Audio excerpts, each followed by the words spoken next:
just finished my mind-blowing magazine shoot, and it was mind-blowing.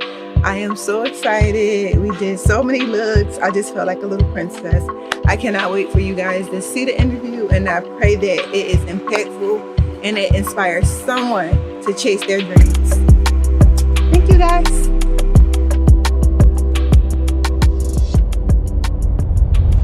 Milano de Rouge is the funnel to everything else. Is the vessel to everything else. And Milano de Rouge, our mission over there is to inspire our dreamers to dream. My main thing as a mom is like giving my son at least 15 minutes of uninterrupted time every day, like uninterrupted, no phone, no anything. And sometimes I get to do more. But if I can't, at least that 15 minutes of me coming to him, looking at his iPad, what are you watching, baby? Like just seeing what he want to do, that's important to me. What's up, buddy? Let me see what you got in your hand. Dinky.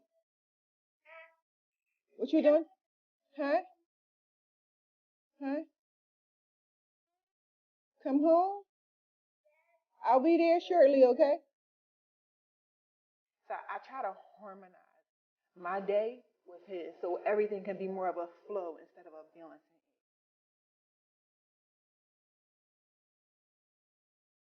Hi, this is Toni Emehel, and I'd like to welcome you to another edition of Mind Blowing Magazine. Today, what we'd like to do is put a face on Fearless with our Fearless edition.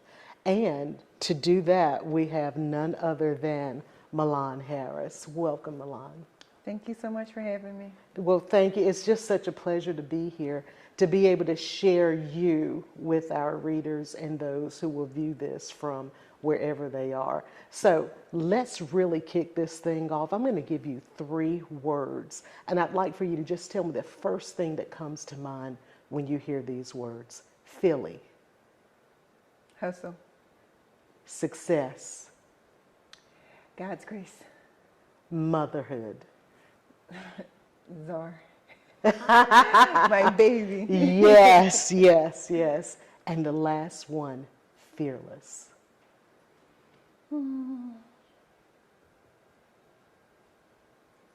A blessing is a blessing to be fearless. Like, it's a blessing to not fear anything and just know that every obstacle I'm faced with, I'm going to overcome. So let's dive into that very thing that you said, fearless meaning a blessing, and how it's such a blessing to be fearless. Let's take that all the way back to your childhood, because obviously for you to be where you are today, it had to start when you were a child. Can you take us back to some fearless moments when you were in your youthfulness and growing up in Philly? Let me think. So I always was a leader. I always was big on creating something from nothing. I feel like a fearless moment probably would be just like me not taking no for an answer. I love to dance. I can't dance. I wanted to be on the cheer squad, but I don't know how to cheer. So during one of our homecomings, I think I was in the 10th grade at Abu Dhabi High School. During one of the homecomings, I rallied around and got a bunch of signatures to present to our principal to allow us to create a dance team so we could perform at homecoming. So I feel like that was definitely a fearless act because everyone else was scared to do it. And I just was like, look, we want to do this. Even though we can't dance, we're going to figure out a dance and we're just going to make school history. And we did that. So I feel like that was definitely a fearless. Well, you made history then and you're still making history even today. Even today, you're still making history. And not taking no for an answer seems to really be the overarching person who you are. So let's talk about what your dream was when you were younger, as a child growing up in Philly, and just knowing what you were growing into, your schooling, your education, your home. Everybody has some dream when they're a child. What was yours? So it's so funny. A few years ago, I found one of my notebooks from when I was in the 4th grade, and it asked, what do you want to do when you get older? And I had put, I want to own my own magazine. I love magazines, and it also said that I want to have a free health clinic called The Beauty of Knowing. And I'm like, fourth grade, what do I know about that? But I do remember that someone came to our school, like a doctor, and they were just telling us different, they were like educating us on different diseases and different things. And I'm like, this should be free for people to heal. So I don't know, at fourth grade, it's like, I had these big dreams. And I always liked magazines. I remember like cutting out different articles from magazines and then like putting it in a book, like a scrapbook, and creating my own magazine. And I would read like Chicken Soup for the Teenage Soul.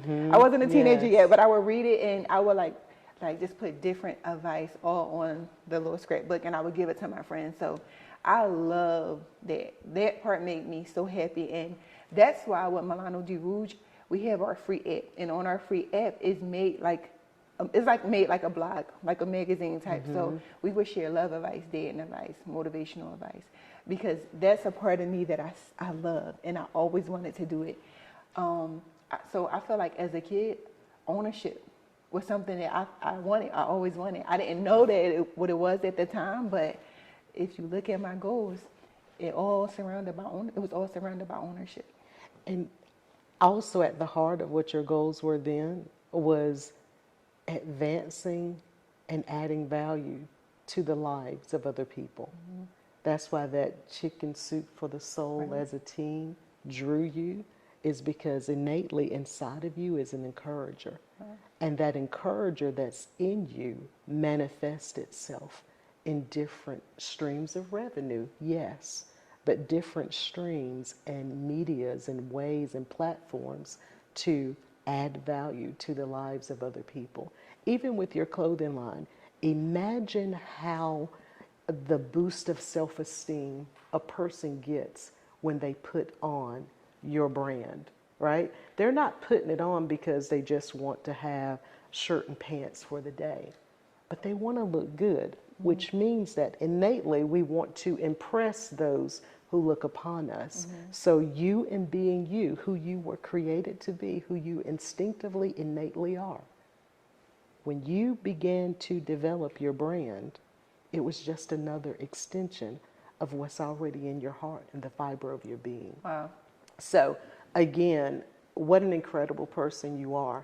You didn't know when you were in the fourth grade, I guess you would have been about 10 about 10 years old, right? So the Miles Monroe used to say that the longer we're away from our heavenly home, the easier it is for us to forget what our real assignment is.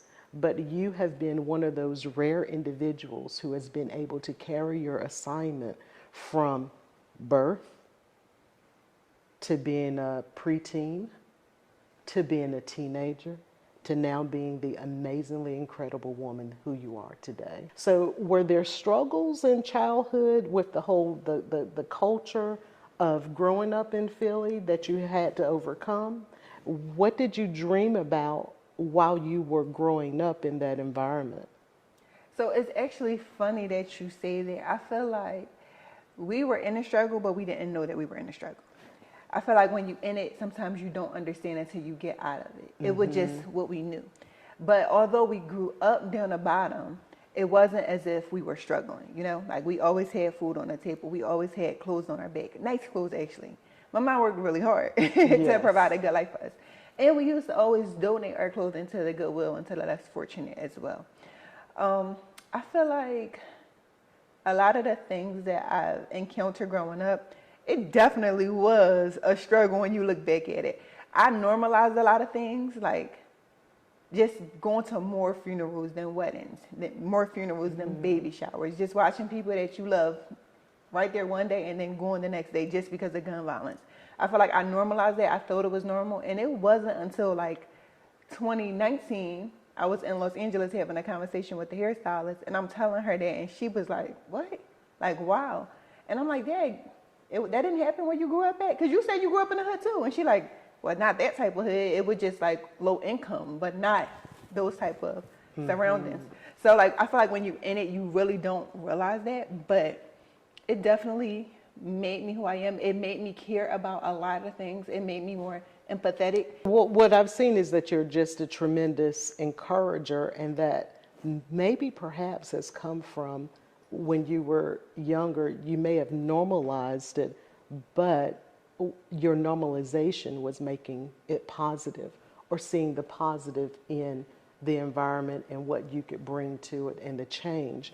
I mean, even going back to the story that you shared about going around with the petition to be able to do something that you were told no to do. So that level of encouragement in you, and perhaps that's what God was building in you even then. Amen. And to hear that from the humble means that you had as a family, you would still find something in that to give to others, is an amazing thing that we can, as the public, see carried out in your life today. So let's talk a little bit more about your spirituality. What was your spiritual growth as a child that you carry with you now, your faith in the power of God and the beliefs that have really nurtured you and shaped you to be this fearless woman that you are today? So I started my relationship with God in 1999. I was 10 years old. We got saved. Me and my mom and my sister got saved. And in 2004, we got baptized. So like I've been introduced to God at a young age. I know that God is real. I just know. A lot of times people would ask me like, well, how do you know? And I'm not really big on people questioning my faith. So I used to say like, I just know, like I can feel the difference. But now I'm big on educating people, and I try to explain it like, it's like Wi-Fi. You know when you're not connected to Wi-Fi, That's right? right. So Yes. you know when you're not connected to God, and that's how I feel. I feel like Jesus is my bulletproof vest. Like it doesn't stop bullets from coming, but he just protects me. So he's like my shield. So like I am nothing without God. I know how he changed our lives. And once we got introduced to him, we started to think different. We started to do different. So definitely my faith. Incredible, incredible. And like I said, we wanted to put a face on fearless today, put a face on faith today. And you are the epitome of what that is and what it looks like when it's walked out in the life of the believer. So Mind Blowing Magazine certainly applauds you for the work you're doing in your own life, in your own self first, and how you have allowed God to work through you as an extension of his blessings in the lives of other people, and particularly in the lives of this prince that you're raising now. Let's talk about motherhood. What an amazing gift and amazing job that you're doing with your son. Thank you so much. I mean, I get tickled when I see him dressed like mom, but in his own style and his own fashion, doing his thing. How did your mindset shift from being without a child to going through motherhood and protecting the gift that God had given you to now birthing this amazingly incredible little boy? Ooh, that's a good question. My mindset shift 100%. It was like a 360. Man, I applaud mothers. It's just a whole different world. I feel like before I thought I was doing good, but now as a mom, I feel like I'm superwoman now. I think like everything that I do it with him in mind. I don't respond to certain things because I don't want him he's going to grow up one day. So I'm really protective of him. And I just feel like he changed me so much. He really made me start to think about ownership. Before I had him, Milano Di Rouge is a multi-million-dollar brand before I had him. And I realized like, I don't have ownership. Like I own my brand, but other than that, the store the brick and mortar, the physical location, I don't own that. I had a studio in Los Angeles. I didn't own that. I had my nice, lovely apartment in LA. I had my dream car G-Wagon. It was leased. I started thinking like, okay, if something happened to me, what do I pass down to him? And it started to make me think about my legacy. And in 2020, after he was born, it was like, okay, I got to invest my money. My money is no good just sitting in the bank piling up. I started to just invest in real estate. And I didn't know what I was doing, but I am an executor, so I just do it and I figure it out as I go. So I bought my first property, and then I bought 2 properties for me. And I bought my mom and my sister a property, and then on his birthday, I bought him his first property. So I just started investing in ownership, in real estate, because I just wanted to be able to pass something down to him. When he was born, I would always say, like, keys open doors, keys open doors. And that's like my little saying to him, because keys do open doors. But he So definitely good. changed my whole perspective. That is so good. If there was one thing that you want your son to remember the most about his mom, what would that be? Two things: God-fearing, front one, and unstoppable. Unstoppable. Amen. Amen. You're setting the model for that for him. So he's going to see that, and he's going to pick that up and carry it with him, because we are culture carriers of whatever culture we've been birthed in, whatever culture it is that we observe, whatever it is that we allow to go in here. And I'm just godly thankful that yet another young prince can see this up close front row seat to what his mother is doing and these traits that he will carry throughout the future. So let's talk about some of the work that you're doing in the community and I guess globally with the Mominaire and Womanaire projects that you're doing. Can we talk a little bit about that? Yeah, so Womanaire Club, I created Womanaire Club in 2018. As I was growing my business, I realized like a lot of my male friends that are CEOs, like they would rave and brag about their mentors, and they would say like, yo, my mentor told me to do this and my mentor told me to do that. And I felt like I didn't have a mentor. It was like, I don't know, it's different being a woman. And I just was like, because I didn't have that and I have so much resources to share, I created the Womanaire Club as a hub for women to just share ideas and resources. And it's kind of like a mentorship within itself. And I just know that other women didn't have it as well. Because, I don't know, it's just the boys club is different from the girls club. And I wanted to make the girls club as cool. And I just know, like, even when I started, people will just put me against other females just because we were in the same industry. And sometimes if you're gullible, you allow them to do so. I never was gullible. I never was weak-willed or easily influenced. So I had to tell women, like, just because we're in the same industry, that doesn't mean that we have to be competitors. I don't even like competition. I'm like, we can learn so much more from each other, because your average friend don't understand what you're going through. But as a businesswoman, I do, and we can help each other. So I created that Womanaire Club just so we can have that bond, because I felt like it was missing, especially because a lot of us women, especially black women, we were new to business. And we were letting people control our narrative. Like, we didn't never dislike each other. But if the world allow you to think that, then you're going to start to think that, and you're going to project their feelings onto you. But that's why I created the Womanaire Club. And it's been going really great. Well, it sounds like, and this is just me, this is just little old Toni, just thinking out loud, that what you've really done is you've created the model that sets an example of the difference between girlhood and womanhood. Because when you're a woman, you walk in the confidence of what God has called you to and what you're executing on. And like you said, you're not in competition, right? But you can be in collaboration, and let's build one another up.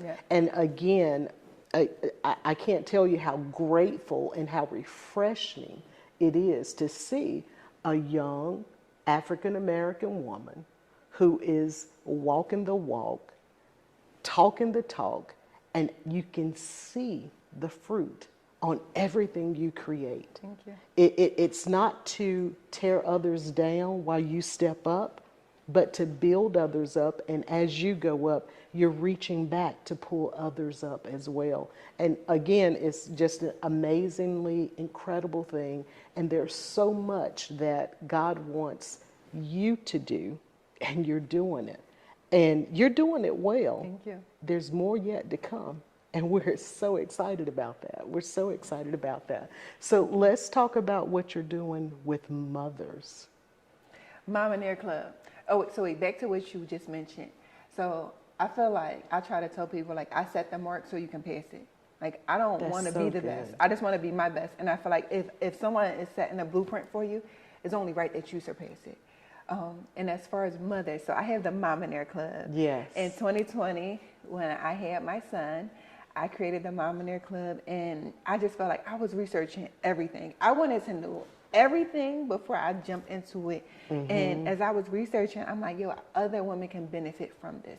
A lot of people from the hood follow me.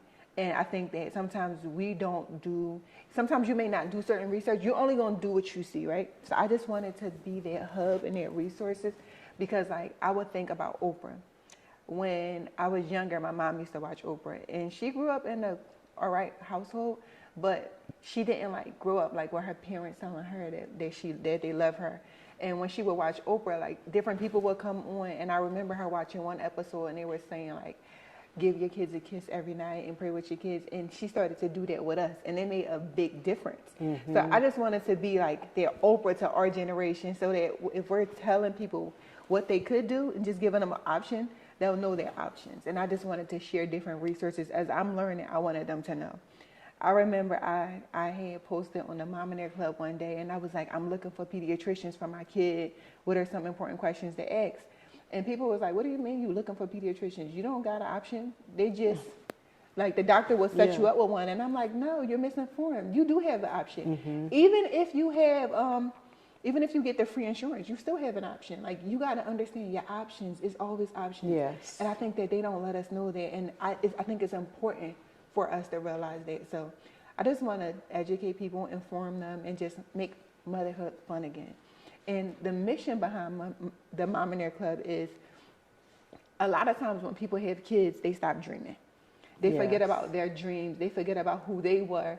And they just think their mom is their ultimate title. And it's not. I wanted to inspire moms like, now is the time to dream even more. Because you have little kids looking up to you. And the best reward you can give them is a mother that's happy, that's fulfilled, and someone that's following their dreams so that they know that they can do it too. So. And like you're saying, I can definitely resonate with that because I hear a lot of mothers at times. Actually, on the plane coming here, there was a mother sitting in front of me, and she was just talking about how her life is just so riddled in taking care of her children. She didn't know if she was coming or going. And I think that if the narrative is put out that way, and the more people hear that, the more mothers hear that, the more they can fall into that pit. Right. So again, it is such an amazingly incredible thing that you're doing to help shift the mindset of mothers to make motherhood a desirable task, actually an assignment. Right. Because if you've accepted the assignment of being a mother, it's not only fulfilling for the child, but it should also be fulfilling for you as a mom. Right. And again, there you are, front runner, putting a face on what that looks like. Right. And I think, so I love that. And wow, that's so funny that you just experienced that on the plane coming here, because I do feel like, I think we got to change the narrative, because whatever you think, is that what you'll become? That's and exactly I try to say, like, motherhood is definitely one of the hardest jobs in the world. No matter how many books you read, you really can't prepare for it. But I do think if you can control certain things, you know? And I think if you look at it more so like, I don't like to look at it as like I'm trying to balance motherhood and work, right? When you're thinking about balance, you're trying to like, it's like you're never really steady. And I just look at it as a flow. So I try to like harmonize everything into one. So my main thing as a mom is like giving my son at least 15 minutes of uninterrupted time every day, like uninterrupted, no phone, no anything. And sometimes I get to do more. But if I can't, at least that 15 minutes of me coming to him, looking at his iPad, what are you watching, baby? Like just seeing what he want to do, that's important to me. So I try to harmonize my day with his so everything can be more of a flow instead of a balancing act. And it helps me out so much. I think when you get into the balancing act, it makes you a puppet for someone else who's pulling your strings. Yes. Oh, that's good. It is. I mean, that's exactly what that becomes. So, again, thank you for setting that wonderful example, because it appears to me that what you've done is you have become the change that you desire to see in the world around you. So what are you dreaming about now? What is your dream now? I have a lot of dreams. Yes. One of my dreams is I really do want to create a short series film. I love telling stories, and I feel like if we control the narrative, we can paint the stories how we want to paint them. Yes. So I want to tell a story like more so like share my journey, And a lot of times people that come from where I come from and encountered what I encountered, a lot of times they become statistics. Like if you look at it, study shows that I should have been a statistic. And I think that if people could see how the story can be, it'll inspire them to know that you can always change the ending. So like I'm not a product of my environment, I'm a product of my decisions. And I just want to motivate and inspire people like, look, it don't matter where we come from, you know? It matters where we're going. And That's it's never so too late good. to change. Yes. Yes, that's so good. That's so good. So one of the overarching messages that I hear you say is keep dreaming. Would that be your advice Yes. to anyone, Yes. is to keep dreaming? Keep dreaming. Never stop dreaming. And once you make one dream a reality, you dream some more. You dream bigger, you dream better, but you never stop dreaming. And you never stop dreaming, you keep going and looking forward to the next thing. Yeah. All right, one last thing that I want to ask you. Tell me about College Boy cheesesteaks. Wow, so that is my new baby, College Boy cheesesteaks. So I was living in LA, and I have a partner in College Boy cheesesteaks. His name is, I have two, Lemire Mitchell, and it's his mother, Josette. And I lived in LA since 2017, and I used to look for a real Philly cheesesteak every time I was out there. Wherever I go in the world, I'm always looking for a real Philly cheesesteak, and I was trying to learn how to make one. And I remember I was making one on the air fryer. Mind you, I really can't cook. My partner reached out to me. He DM'd me like, yo, you always trying to make these cheesesteaks. Do you want to go into business together for a cheesesteak company? I'm like, yo, that's been on my vision board since 2017. And he was like, yeah. He was like, yo, let's do it. So I'm like, all right, cool. So he messaged me, and he's had a whole plan together, like literally a whole plan. I'm like, yeah. So I invested in it, and we just grew it together. But it's really, you got to try it. I got to get me one of those. I've And heard how wonderful they are. yeah, it's my favorite. Yes. But the message behind College Boy cheesesteaks is, the reason why for their name is my partner's brother. He was about to be the first one to graduate college in his family, and his name was College Boy Kev. He was so happy that he's about to graduate. But a week before his graduation ceremony, he passed away on a motorcycle accident. So he named the company after his brother. And the mission statement for the slogan for us is always remain a student. So all of my brands pretty much align. So Milano Di Rouge means making dreams reality. The Woman Air Club, the slogan is still learning. We wanted women to embrace the idea of being a masterpiece and a work in progress at the same time. And it's okay. Like, you don't have to be perfect to inspire other people. So the mission for that is just embracing the idea of still learning. The Mom and Air Club is to inspire women to remain dreamers. Just because you have a child doesn't mean to stop your dreams. So all of my brands, the mission really aligns. And I only do things that really is true to my mission. Milano Di Rouge is the funnel to everything else, is the vessel to everything else. And Milano Di Rouge, our mission over there is to inspire our dreamers to dream. So everything that I truly do, I genuinely love, and it's really a part of me. That is so good. That is so good. Thank you so much for taking the time out of your day to share with our viewers, our readers, your story and the impact and the influence that you have on all of those that come to know Milano Di Rouge. Now, we're looking forward to that series. We're looking forward to it, and know that we're partnering with you, and we're agreeing and touching with you in your faith that dream will come